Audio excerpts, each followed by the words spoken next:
selamat pagi sahabat Mirai Aset. Jadi untuk hari ini kita akan share mengenai publikasi data BPS ya. Tadi sudah sedikit disampaikan bahwa inflasi di bulan Maret, mungkin langsung di slide 1, itu cenderung mengalami penurunan ya.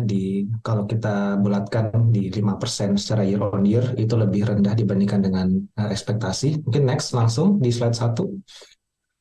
Lebih rendah dibandingkan konsensus. Konsensus itu menyebutkan inflasinya 5,1%. Secara bulanan juga lebih rendah 0,2% ya, month on month. Lebih rendah dibandingkan dengan konsensus yang sebesar 0,3% ya. Kalau kita lihat memang ada beberapa hal memang masih relatif cukup tinggi ya, masih jauh di atas targetnya Bank Indonesia yang sebesar 3 plus minus 1%. Memang dipengaruhi oleh adanya faktor cuaca yang masih kita mengalami curah hujan yang tinggi ya, dan menyebabkan beberapa harga-harga bahan makanan itu agak masih tetap tinggi ya, seperti beberapa beras, telur, dan beberapa harga makanan lainnya ya. Tapi kalau kita lihat memang arahnya seharusnya sudah mengalami penurunan. Namun kalau kita lihat mungkin di bulan April, karena ada dampak dari faktor musiman, kemungkinan besar memang akan mengalami kenaikan ya. Kita perkirakan secara month on month mungkin di bulan April lebih besar kemungkinan untuk lebih tinggi dibandingkan dengan di bulan Maret. Next. Jadi kalau kita lihat berdasarkan komponen ya, jadi komponen-komponen yang terdiri atas inflasi inti, kemudian ada harga yang diatur oleh pemerintah atau administered price, dan juga untuk harga-harga bergejolak itu cenderung mengalami penurunan ya, semakin stabil, dan kontribusinya terhadap inflasi juga cenderung lebih rendah. Dan namun kalau kita lihat secara year on year, memang untuk inflasi administered price dan juga inflasi yang bergejolak itu sebenarnya meskipun menurun dibandingkan dengan bulan Februari, itu masih tetap tinggi. Masing-masing kalau administered price itu turun menjadi 11,6% secara year on year dibanding 12,2% di bulan Februari. Ini masih cukup tinggi ya, karena efek dari beberapa kenaikan yang diatur oleh pemerintah ya, terutama dari harga BBM yang masih tetap berdampak sampai dengan bulan Maret. Kemudian ada penyesuaian dari cukai rokok itu yang juga mungkin berpengaruh terhadap administered price yang masih tetap tinggi ya. Jadi masih di kisaran hampir 12%. Sementara untuk volatile food itu juga cukup tinggi ya, tergolong cukup tinggi, masih 5,8%. Memang angkanya juga sudah mulai turun dibandingkan dengan Februari. Februari itu 7,6%. Jadi memang seperti saya sampaikan tadi, kenaikan harga-harga bahan makanan itu masih menjadi pendorong inflasi di bulan Maret ini.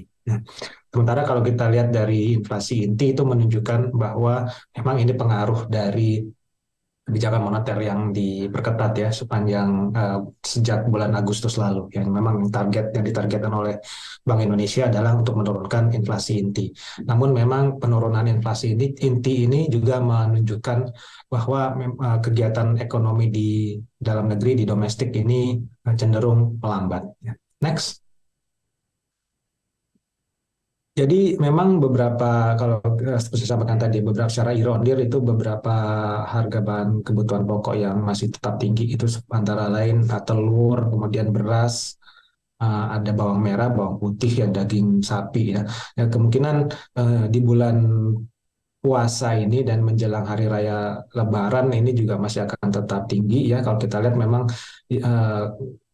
intervensi atau kebijakan yang dilakukan pemerintah belum banyak membantu penurunan harga-harga kebutuhan pokok tersebut ya. Jadi kita lihat bahwa ketidakstabilan dari harga-harga bahan makanan ini masih menjadi salah satu risiko yang menyebabkan inflasi IHK ya, indeks harga konsumen itu masih tetap tinggi.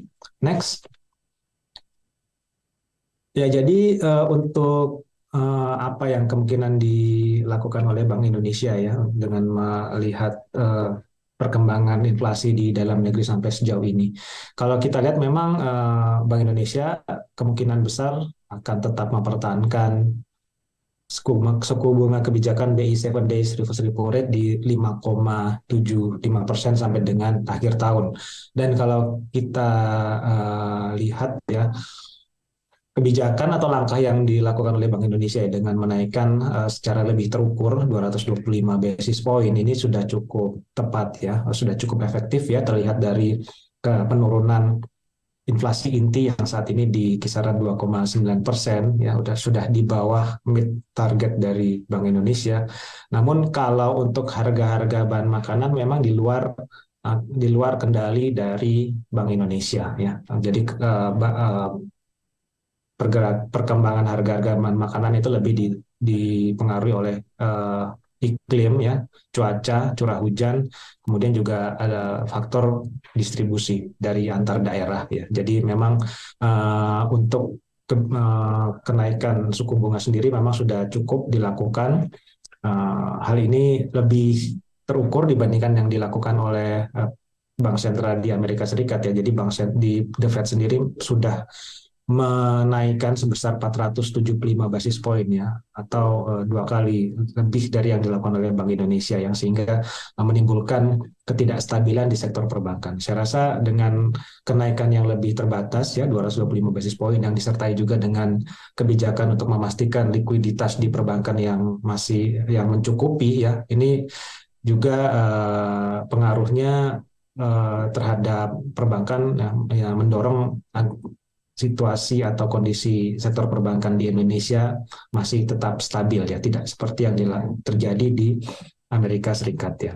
Namun untuk inflasi IHK sendiri ya, mungkin next, inflasi IHK sendiri masih relatif tetap tinggi ya, sehingga kita perkirakan masih akan berdampak terhadap konsumsi masyarakat atau konsumsi rumah tangga ya, salah satu komponen dari PDB itu kemungkinan kita lihat secara kuartalan itu trennya menurun, dan kita perkirakan di kuartal 1 2023 ini juga masih akan belum tumbuh tinggi karena uh, inflasi yang masih itu, terutama inflasi IHK yang masih tetap tinggi.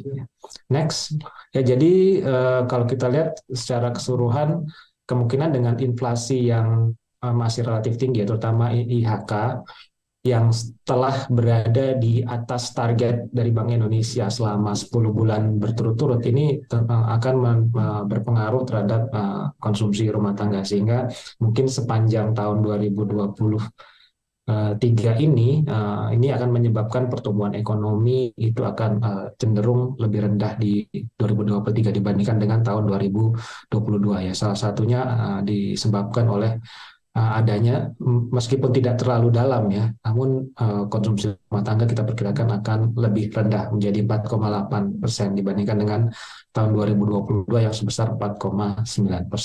Dan overall untuk inflasi sendiri kemungkinan baru akan berada di bawah target ya, di bawah 4% itu di kuartal 4 2023, dan di akhir tahun kita perkirakan levelnya di 3,65%.